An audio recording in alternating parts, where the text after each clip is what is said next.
हो ही नहीं सकता, वही पॉइंट इधर है। तो डिबेंचर को लेके एक मीटिंग हो गई थी, वो मीटिंग के अंदर डायरेक्टर ने क्या किया था, मीटिंग अटेंड किया, बट वो डायरेक्टर ही अपॉइंटेड नहीं था।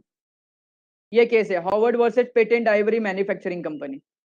मॉरिस वर्सेस केंसन के केस में क्या हो गया था, सॉरी मॉरिस वर्सेस केंसन के केस में ये हो गया था डायरेक्टर को related. And issue of debenture से related case Howard versus Patent Ivory Manufacturing Company में हुआ था। फिर आता है सस्पिशियन इरेगुलरिटी। इफ आपको एक केस याद होगा, मैंने एक हटके केस बताया था कि मानव जैन को मैं A1 कॉमर्स एकेडमी बेचने को निकलेगा, क्या मानव को इंक्वायरी नहीं करना चाहिए? बोलो बच्चों, मैं A1 कॉमर्स एकेडमी बेचने को निकल रहा है, मानव को इंक्वायरी नहीं करना चाहिए? यस, मानव इंक्वायरी करेगा। भाई ये दोषी सर की है, ये सर ने पूरा प्रॉपर्टी बनाया, विकास सर कैसे बेच रहे हैं, एटलीस्ट वो ये तो चेक करेगा मेरे को पावर ऑफ अटर्नी है कि नहीं सेल करने का, मेरे को वो कैपेसिटी है कि नहीं सेल करने का। तो ये पॉइंट इधर पे है। ओके, तो उसके अंदर भी दो केस था, बिहारी लाल वर्सेस दिनसो and company, Anand Bihari Lal versus दिनसो एंड कंपनी, जहां पे एक अकाउंटेंट ने क्या किया था, कंपनी का प्रॉपर्टी बेच दिया था, अकाउंटेंट ने बेच दिया था। एंड दूसरा ये कंपनी है जिसके अंदर आपको याद होगा, तो किसी एक कंपनी के बिहाफ में दूसरा कंपनी क्या कर रहा है, पेमेंट कर रहा है। एक कंपनी के बिहाफ में दूसरा कंपनी क्या कर रहा है, पेमेंट कर रहा है। And the third one is forgery. Forgery का केस अगर आपको याद होगा, तो ये कंपनी के अंदर रूबेन वर्सेस ग्रेट फिग्नोल कंसोलिडेटेड, ये कंपनी के अंदर क्या केस हो गया था कि सेक्रेटरी ने एक्चुअली शेयर सर्टिफिकेट के ऊपर 3 लोगों के साइन होते हैं। कौन कौन से 3 लोगों के साइन होते हैं जरा बताओ तो, शेयर सर्टिफिकेट के ऊपर?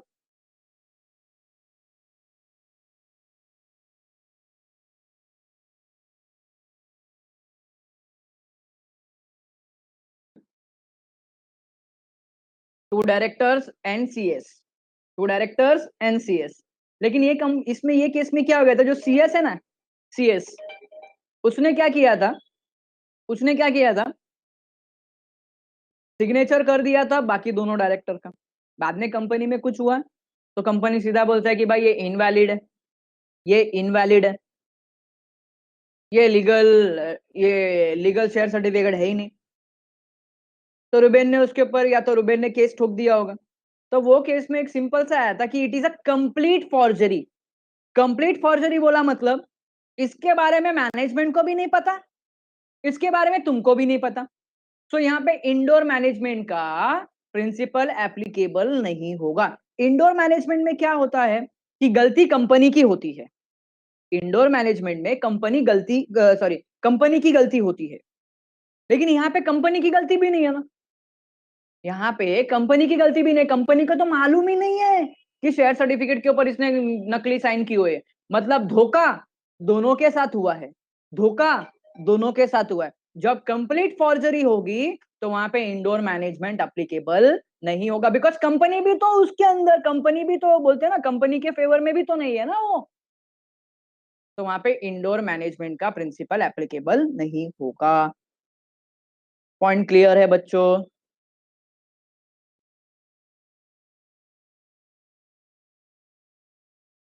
ठीक है, चलो आगे बढ़ते हैं। आरटीपी में 20 तक पहुंच गए। अभी इधर मजा आने वाला है। इधर भी तुम लोग जरा थोड़ा दिमाग है ना अपना, जो अनयूज थिंग है ना तुम्हारा, अनयूज थिंग्स, उसको थोड़ा सा चालू रखना। क्वेश्चन क्या पूछता है ध्यान देना। Naveen incorporated a 1 person company, Naveen incorporated a 1 person company, making his sister Navita, Naveen की बहन नविता, एज द नॉमिनी। ठीक है, 1 person कंपनी नवीन ने बनाया, नविता को उसने नॉमिनी बनाया। Navita is living India permanently due to her marriage abroad, permanently. Okay, focus.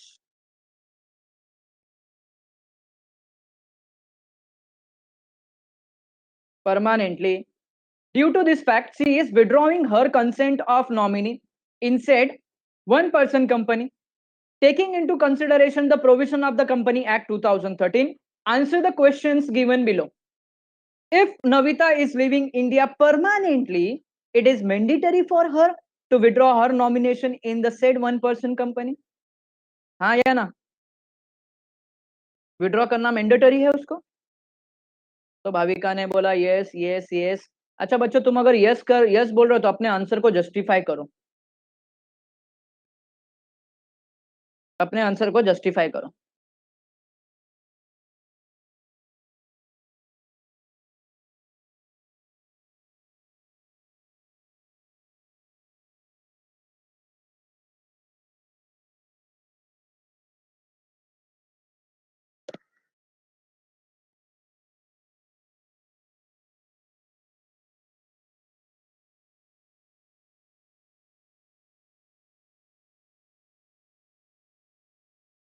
Very good, एकदम एकदम परफेक्ट आंसर है।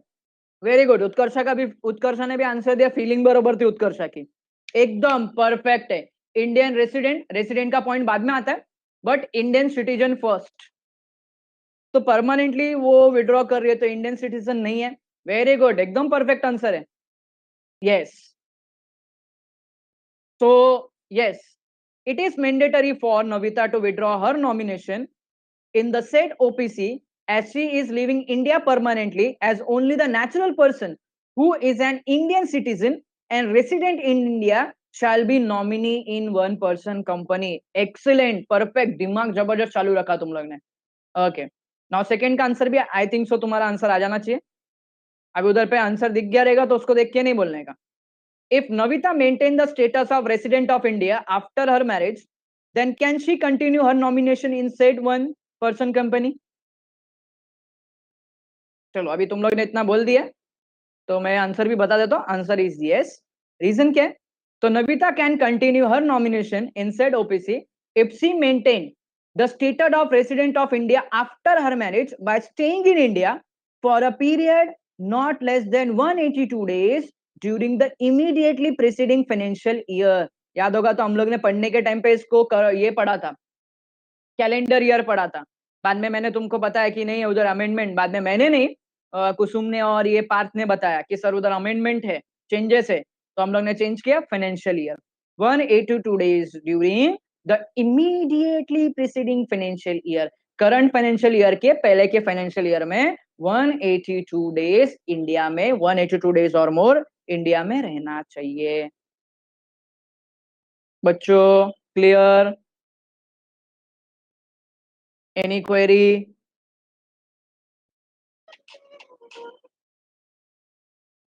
ठीक है, चलो आगे बढ़ते हैं। चलो, examine the following whether are correct or incorrect along with the reasons. A company can being an artificial person cannot own property and cannot sue or to be sued. तो इसका आंसर आएगा इनकरेक्ट। क्यों? तो ये already हम लोग ने पढ़ा है। A company is an artificial person as it is created by a process other than natural birth. It is a legal or judicial as it created by law. It is a person since it is clothed with all the rights of individual। मतलब company के पास सब right है individual के। Further, the company being a separate legal entity can own property, have banking account, raise loan, incur liability and enter into any contracts. Even member can contract with the company, acquire right against it or incur liability to it. It can sue, it can sue and be sued in its own name. It can do everything which any natural person can do except be sent to the jail, take an oath, marry, or practice a learned profession. Hence, it is a legal person on its own stance. तो answer उसका incorrect है। खुद के नाम पे क्या कर सकता है? केस, खुद के नाम से केस फाइल कर सकता है, कंपनी के नाम पे केस फाइल हो सकता है। Okay, second question. A private company limited must have minimum of 2 member while a public limited company must have at least 7 member। तो answer is correct. Section 3 of the companies act, ये section किससे related है? कुछ याद आ रहा है क्या? ये सेक्शन किससे रिलेटेड है? सेक्शन 3। एक मिनट स्टूडेंट्स, एक मिनट, तुम अपना आंसर देते रहो।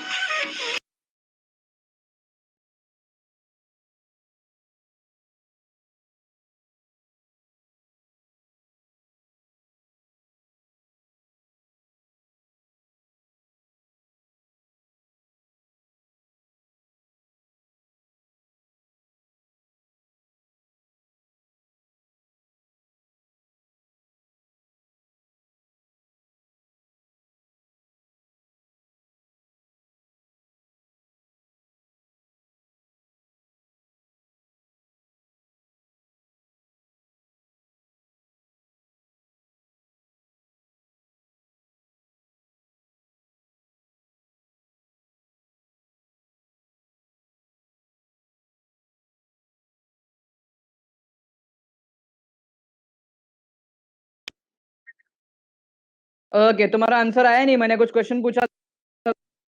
सेक्शन 3 किससे रिलेटेड है, बुक में ढूंढ रहा है क्या?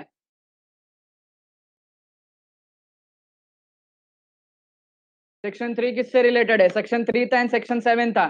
Section 3 is related to formation. Extra notes भी भेजा है तुम लोग को, लेकिन क्या कौन पढ़ेगा sir. Deals with the basic requirement with respect of the constitution of the company. Company बनाने से रिलेटेड बेसिक फंक्शन है, सॉरी बेसिक रिक्वायरमेंट है। In the case of a public company, any 7 or more person can form a company for any lawful purpose. It is most important.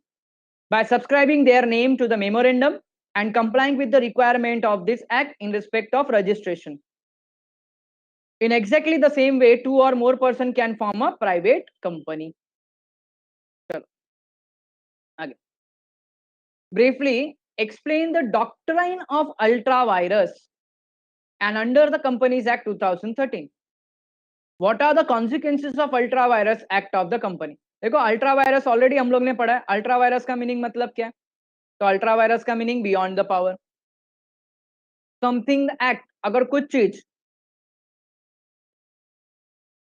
Director ने memorandum के beyond कर दिया तो ये ultra vires है। अच्छा, अगर अल्ट्रा वायरस टू मेमोरेंडम है, it can be rectified, sorry it can be ratified or not, it can be ratified or not.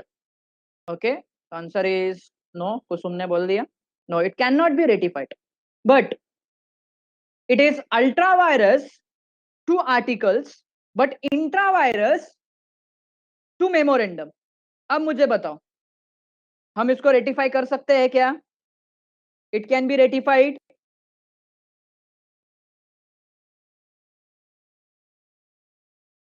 Very good, very good, perfect. By passing the special resolution, share holders की meeting बुला के हम उसको क्या कर सकते हैं?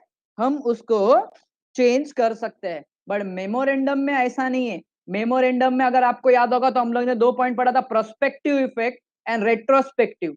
रेट्रोस्पेक्टिव किसमें है? आर्टिकल्स ऑफ एसोसिएशन रेटिफाई करने में। लेकिन अगर मेमोरेंडम को चेंज करने का है तो it will be prospective effect. पहला चेंज करो मेमोरेंडम, फिर एक्ट करो। लेकिन आर्टिकल्स में पहला एक्ट हो गए, फिर आर्टिकल चेंज हो सकता है। ओके, तो अगर आपको याद होगा तो अल्ट्रा वायरस एक्ट के लिए कंपनी के ऊपर कोई केस फाइल नहीं कर सकता है, it is null and void.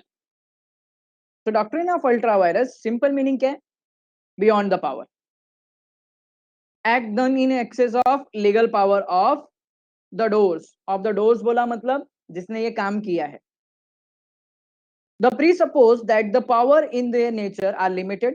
It is a fundamental rule of the company law that the object of the company as stated in the memorandum can be departed from only to the extent permitted of by the act. Thus, far and no further. उसके आगे कुछ नहीं. In consequences, any act done or contract made by the company which travels beyond the power not only of the director but also the company is wholly void and inoperative. इसका meaning क्या है? Inoperative in law बोला मतलब no effect on in law and it's therefore not binding on the company. On this account, a company can restrain from the employee its fund for the purpose other than those sanctioned by the memorandum. Likewise, it can be, देखो ये point है, employing its fund for the purpose of other than sanctioned by the memorandum. Sir ये क्या है? तो अभी for example memorandum के accordingly 5 lakh का बोरोइंग हो सकता है, 5 लाख का बोरोइंग हो सकता है, लेकिन डायरेक्टर ने 8 लाख की बोरोइंग की, हाँ अल्ट्रा वायरस हो गया। तो मुझे बताओ अभी कंपनी अगर पार्टी को रिटर्न करेगा तो कितना करेगा? 8 लाख करेगा या 5 लाख करेगा? अगर सामने वाले पार्टी को रिटर्न करने का तो 8 लाख करेगा या 5 लाख करेगा?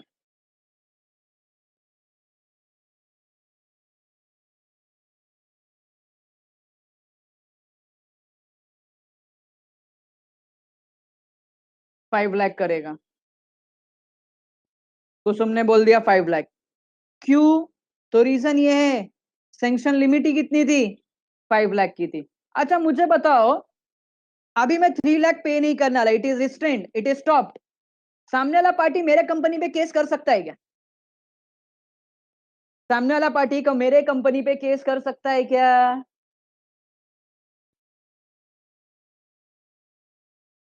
3 लाख के रुपए केस कर सकता है? नो, सामने वाला पार्टी कंपनी के ऊपर केस नहीं कर सकता है। सामने वाला पार्टी कंपनी के ऊपर केस नहीं कर सकता है। ये खाली लगता है कुसुम को समझा, बाकी किसी को नहीं समझा।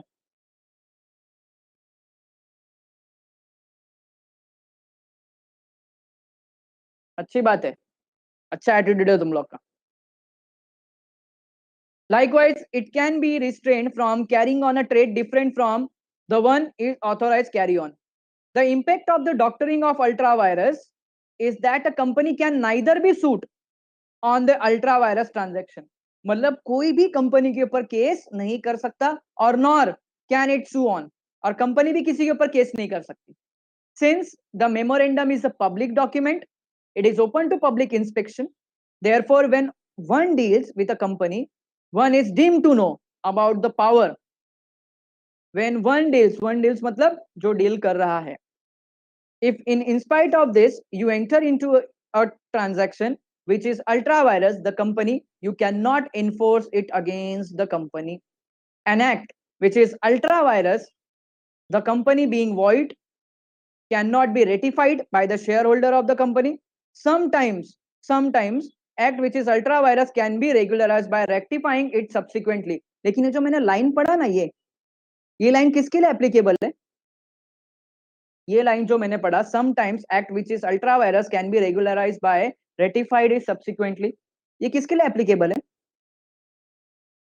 Ultra vires to article of association, but intra vires to memorandum of association. जो एक्ट अल्ट्रा वायरस है लेकिन किसका? आर्टिकल का, बट इंट्रा वायरस किसका है? मेमोरेंडम का. वो एक्ट के ऊपर हम लोग रेटिफाइड कर सकते हैं. चलो next. Mister Anil formed a one person company OPC on 16th April 2018 for manufacturing electric cars. The turnover of OPC for the financial year ended 31st March 2019 was about to 2.25 crore. About to 2.25 crores. मैंने underline किया, जानबूझ के किया. About to 2.25 crores.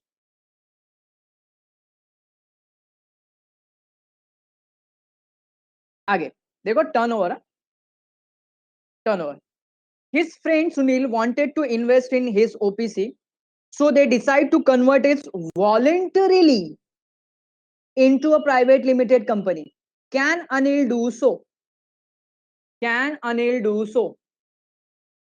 Answer बताओ, yes or no.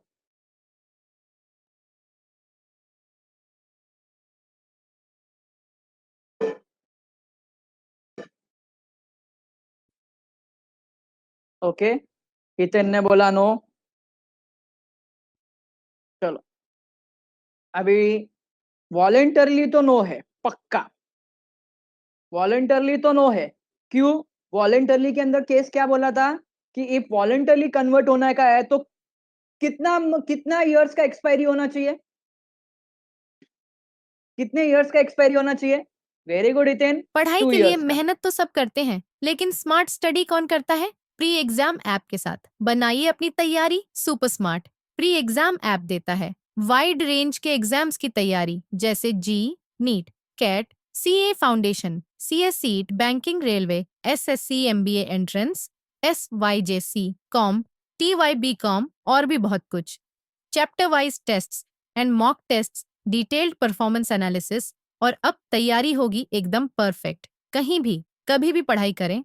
और एक विशाल question bank आपकी तैयारी को बनाए आसान। इंस्टेंट इवैल्यूएशन से तुरंत जानिए अपनी परफॉर्मेंस और पाएं पर्सनलाइज्ड फीडबैक। तो अब देरी किस बात की? प्री एग्जाम ऐप डाउनलोड करें और अपने नाम से रजिस्टर्ड करें और एक विशाल क्वेश्चन बैंक बिल्कुल फ्री और अपनी सफलता की कहानी लिखें। लिंक डिस्क्रिप्शन में है। Pre exam app smart very तैयारी का गुड हितेन, साथी। 2 इयर्स का, 2 इयर्स का। लेकिन ठीक है, इधर क्वेश्चन ने अपने को वॉलंटरली बोला है। क्या बोला है? वॉलंटरली। अगर ये वॉलंटरली वर्ड नहीं होता, ये वॉलंटरली वर्ड नहीं होता, खाली इतना होता, so they decided to convert into private limited company, तो अब मुझे बता तुम्हारा आंसर क्या होता? यस होता, नो होता? अब तुम्हारा आंसर क्या होता? यस होता और नो होता?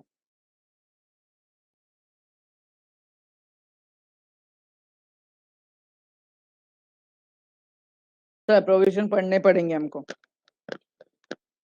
अरे याद है, 50 लाख से ज्यादा हो गया, paid up share capital and turnover is more than 2 crore, तो ये कंपनी कंपलसरी ओपीसी से क्या कन्वर्ट हो सकती है? Compulsory, compulsory. देखो 2 पॉइंट था, voluntary and compulsory.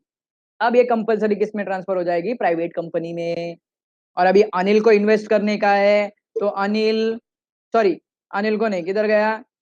Sunil. Anil and Sunil मिलके अभी प्राइवेट कंपनी बना सकते हैं। रीजन क्यों? तो मिनिमम 2 मेंबर्स चाहिए, तो मिनिमम 2 मेंबर्स आ गए इनके पास। ठीक है, चलो। अभी देखो अचानक से जज्बात बदल जाएंगे, हालात बदल जाएंगे तुम्हारे। देखो क्या खतरनाक आंसर दिए। As per the provision of sub rule 7 of rule 3 of the company's incorporation rule 2014, याद रखना इसको, an OPC cannot convert voluntarily into any kind of the company unless 2 years have expired from the date of its incorporation, except threshold limit. What do you mean by threshold limit? Threshold limit बोला मतलब specific limit is increased beyond, अभी ये किसका limit? Paid up share capital का। increased beyond 50 lakh rupees or its average annual turnover during the relevant period exceed 2 crores rupees, 2 crore rupees। अब ये fact क्या है? in this case Mr. Anil formed an OPC on 16th April 2018 and its turnover for the financial year of 31st March 2019 was 2.25 crores.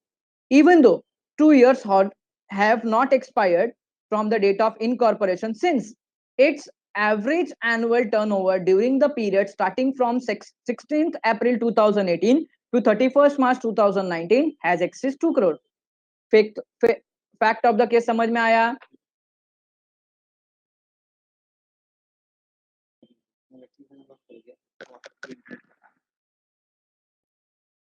मैं चाबी निकल के मत दे, फिर तू जाके खोल के बोल वापस लगा देने का।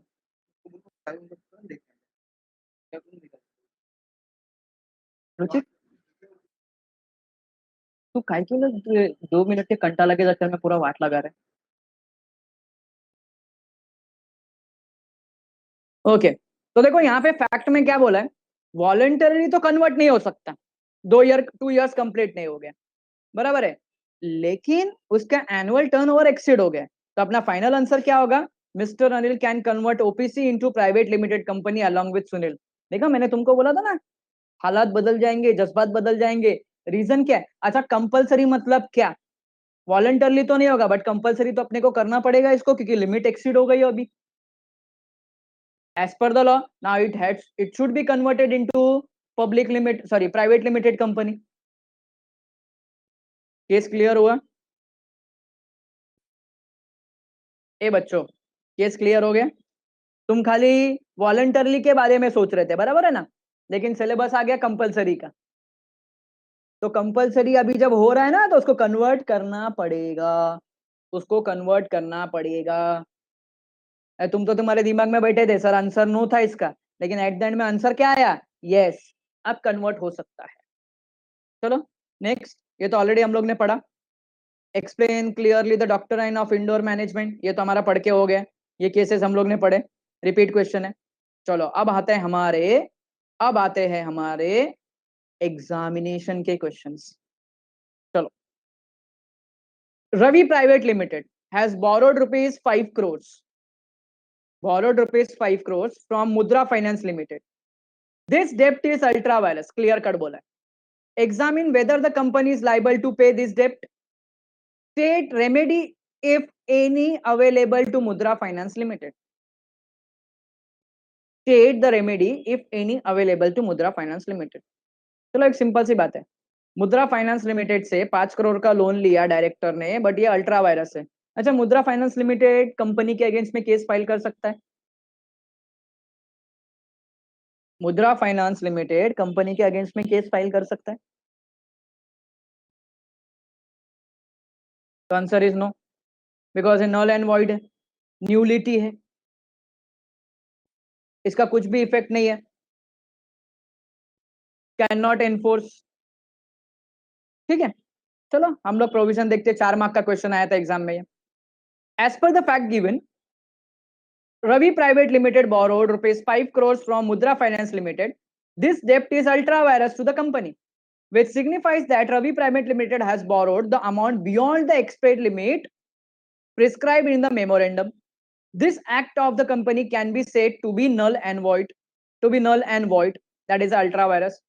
In consequences, any act done or contract made by the company which travels beyond the power not only of the director but also of the company is wholly void and inoperative in law and is therefore not binding on the company. So, is being the act void in nature, there being no existence of the contract between Ravi Private Limited and Mudra Finance Limited. Therefore, the company Ravi Private Limited is liable to pay his debt amount up to the prescribed limit of the memorandum. Up to the prescribe limit of the memorandum, जो भी memorandum में लिखा होगा। Now remedy के अंदर क्या है? The impact of the doctrine of ultra virus is the company can neither be suit on ultra vires transaction nor can it suit since the memorandum is a public document, it is open to the public inspection. Therefore, a company which deals with the other is deemed to know about the power of the company. So Mudra Finance Limited can claim for the amount within the express limit prescribed in its memorandum. Sir ये line का meaning क्या है? For example, वहां पे 3 करोड़ का ही borrowing power था, लेकिन director ने 5 करोड़ का किया, अब अगर मुद्रा फाइनेंस लिमिटेड अगर क्लेम करेगा, तो मुझे बताओ मुद्रा फाइनेंस लिमिटेड कितने का क्लेम करेगा? 5 करोड़ और 3 करोड़। तो कुछ तुमने बोला 3 करोड़, बिकॉज अपने मेमोरेंडम के हिसाब से तो 3 करोड़ से था। Okay, shall company is liable to pay rupees through 2 crore. Company 2 crore pay करने का लाइबिलिटी है कंपनी का, वो it is a liability of the company. तो आंसर इज बिग नो। अच्छा, नहीं दे रहा है तो मुद्रा फाइनेंस उसके ऊपर केस कर सकता है क्या? मुद्रा फाइनेंस उसके ऊपर केस कर सकता है? तो sir answer is no, simple सा है, आंसर इज नो। चलो next question, define OPC, one person company, and state the rules regarding its membership. Can it to be converted into non-profit company under section 8 or a private company? चलो 6 mark का question है। सबसे पहला OPC के सब rules आएंगे। OPC बोला मतलब पहला सो ओपीसी का सेक्शन क्या? Section 2 clause 62 of the Companies Act 2013. The act defined one person company as a company which has only one member as a member. अब आते हैं इसके प्रोविजंस। चलो रूल्स ऑलरेडी हम लोग ने पढ़े हुए हैं, only one member, only one person as a member. The memorandum of one person shall indicate, देखो अपना मॉडल भी रीड हो रहा है साथ में, indicate the name of the other person who shall, in the event of subscriber of death or his incapacity to contract, become the member of a company. ये किसके लिए बोला है? ये किसके लिए बोला है? नॉमिनी के लिए बोला है. ये पॉइंट किसके लिए? नॉमिनी के लिए. अदर पर्सन, अगर आपको याद होगा तो मैंने बताया था अदर पर्सन बोला मतलब nominee. The other person whose name is given in the memorandum shall give his prior written consent in prescribed form, and the same shall be filed with the registrar of a company at the time of incorporation. Such other person may given the right to withdraw his consent. अगर आपको याद होगा तभी थोड़ी देर पहले हम लोग ने नवीन एंड नविता का केस पढ़ा था. नविता अपना कंसेंट विड्रॉ कर सकती थी, वो इसके ऊपर प्रिंसिपल बेस्ड है. The member of OPC may at any time change the name of such other person by giving the notice to the company, and the company shall intimate the same to the registrar. चलो यहाँ पे ध्यान दो. For example मानव है, मानव ने company बनाई, मानव ने मेरे को नॉमिनेट किया, अब मानव को मेरे पे गुस्सा आ गया तो मानव मेरे को कभी भी नॉमिनेशन से हटा सकता है. बट नॉमिनेशन से हटाने के बाद में वो किसको बताने का? आरओसी को. Any such changes in the name of the person shall not be deemed to be, ये अलग है, बीन नहीं है, बी एन है, B N alteration of memorandum. Alteration of the memorandum. Memorandum में कोई भी चेंज किया है ऐसा नहीं है, ये नॉर्मल चेंजेस है. Only a natural person who is an Indian citizen and resident in India. Resident in India बोला मतलब person who stay in India for a period not less than 182 days during the immediately preceding one financial year shall be eligible to incorporate a OPC. OPC बना सकता है. And shall be a nominee for the sole member of OPC. sole member बोला मतलब जिसने incorporate किया वो, उसका nominee. No person shall be eligible to incorporate more than one OPC or become nominee in more than one such company. Such company बोला मतलब इसका interpretation क्या है? इसका इंटरप्रिटेशन है ओपीसी. मानव एक से ज्यादा ओपीसी नहीं बना सकता और मैं एक से ज्यादा ओपीसी में नॉमिनी नहीं हो सकता. No minor shall become member or nominee of the OPC or can hold share with the beneficial interest. OPC cannot be incorporated or converted into company under section 8 of the act. ये second वाले का answer है अपना. दो, it may be converted to private or public companies in certain cases. जैसे आपने अभी observe किया होगा तो it can be converted voluntarily and compulsorily. Voluntarily बोला मतलब after 2 years and compulsory बोला मतलब if paid up capital is more than 50 lakh, it exceed 50 lakh और annual average turnover exceed rupees, annual turnover का कितना बोला था? exceed rupees 2 crores. तो आपने अगर अनिल सुनील की कंपनी में अगर ऑब्जर्व किया होगा तो 2.25 करोड़ हो गया था, 2 करोड़ से ज्यादा हो गया था, मतलब कंपलसरी अभी वो प्राइवेट कंपनी में क्या हो गए? कन्वर्ट हो गए. देखो आगे का वही रूल लिखा है अपना, आगे का अपना वही रूल लिखा हुआ है जो अभी हम लोग ने डिस्कस किया. One person cannot convert voluntarily into any kind of company unless 2 years has expired from the date of incorporation, except where the paid up capital is increased beyond 50 lakh rupees or its average annual turnover during the relevant period exceeding 2 crore rupees. आगे state the limitation, 3 mark का question है. State the limitation of the doctrine of indoor management under the Companies Act 2013. Exceptions, limitations बोला मतलब exceptions where indoor management is not applicable. ये already हम लोग ने discuss कर लिया था ऊपर, शॉर्ट में खाली निपटा देता हूं. एक्सेप्शंस, एक्चुअल और constructive knowledge of irregularity, suspicion of irregularity and forgery. And मेरा रिकमेंडेशन इधर है कि तुम यहाँ पे केस लॉ भी लिखो, यहाँ पे अपना केस लॉ भी आना चाहिए, सामने वाले को मालूम पड़ना चाहिए हम लोग ने केस लॉ पढ़ा है. आगे नवंबर 18 का paper. A company registered under section 8, देखो कितना बड़ा क्वेश्चन है, अभी उसका आंसर देखना खाली.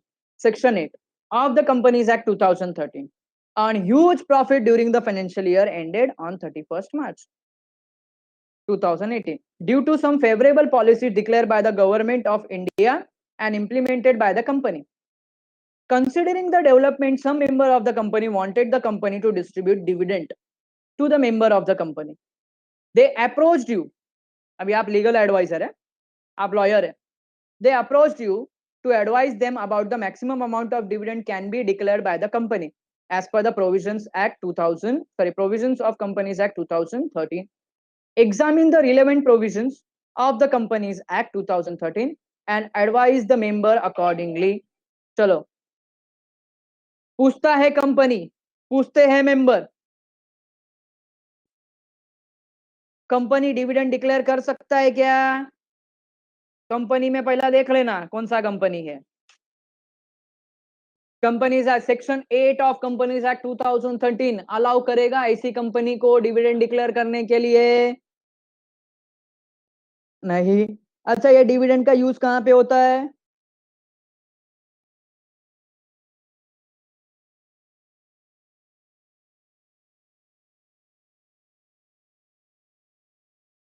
ये डिविडेंड को बाद में कहां पे यूज करते हैं? तो it is use for companies purpose, company के ऑब्जेक्टिव के लिए.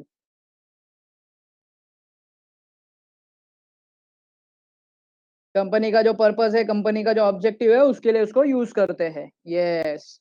तो अपना आंसर देखो कितना है, छोटा सा है. A company that is registered under Section 8 of the Companies Act 2013 is prohibited from the payment of any dividend to its member. Any dividend to its member. The company in question is Section 8 company and hence it cannot be declared dividend. Thus, the contention of the member is incorrect. जो उनका intention था dividend मांगना था वो गलत है. आगे. There are cases where company laws disregard the principle of corporate personality or principle that the company is a legal entity from its shareholder or member. Elucidate, elaborate करो. अच्छा, मुझे बता, ये जो लाइन लिखा है ये किससे रिलेटेड है? इसको ध्यान में पढ़ के तुमको क्या आता है, तुम्हारे ध्यान में क्या आता है इसके अंदर ये लाइन पढ़ के? कॉर्पोरेट पर्सनालिटी के प्रिंसिपल को डिसरिगार्ड कर देते. थोड़ी देर पहले आंसर दिया था उत्कर्षा एंड कुछ ब्रिलियंट स्टूडेंट्स ने. Very good. Lifting of corporate veil. तो 6 मार्क के लिए लिफ्टिंग ऑफ कॉर्पोरेट वेल आएगा. ओके. तो पहला कॉर्पोरेट वेल का मीनिंग, उसके अंदर तुम एग्जांपल देंगे सोलोमन वर्सेस सोलोमन का, खाली इतना एग्जांपल देने का. कॉर्पोरेट वेल का मीनिंग एंड उसके बाद आएगा अपना lifting of corporate veil. And lifting of corporate veil के अंदर यहाँ पे तुम उसका मीनिंग बताएंगे. मीनिंग बताने के बाद में केस लॉज आएंगे. यहाँ देखो, बोर्ड ने जो सजेस्टेड आंसर दिया उसमें खाली हेडिंग और मीनिंग लिख के छोटा सा कंप्लीट किया है. आप वहां पे कंपलसरी केस लॉ बताएंगे. देखो, कल जाके कोर्ट में अगर केस लड़ने का होगा तभी भी आपको हमेशा रेफरेंस देना पड़ेगा. आपने कोई प्रोविजन पढ़ा है तो आपको रेफरेंस कंपलसरी देना ही पड़ेगा, कोई ना कोई इसका.